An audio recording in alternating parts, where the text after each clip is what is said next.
paqja e arritur mes gjithë vendet e rajonit pas 100 vjetësh armiqësi që nga lufta e parë botërore që filloi në këtë rajon dhe tensioni e konfliktesh të parrreshtura që nuk na janë ndarë 100 vjet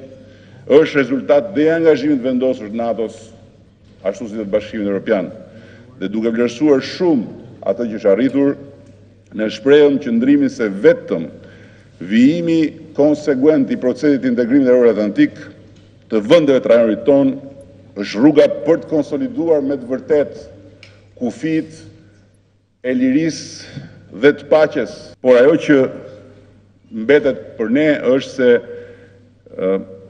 përfundimi i misionit në dhjetor 2014 nuk është fundi i angazhimit NATO-s në Afganistan, por një ndryshim i rëndësishëm nëpër masa dhe në natyrën e angazhimit, dhe nga misioni i quajtur ISAF do të kalohet në misionin e ri Resolute Support dhe orientimi do të jetë nga trajnimi dhe asistenca për autoritetet afgane dhe do të ketë një numër shumë më të vogël pjesëmarrësish. Gjithsesi, zvogëlimi i pjesëmarrjes me trupa ushtarake do të plotësohet nga një angazhim më i madh ndërkombëtar në drejtim të mbështetjes financiare për këtë vend.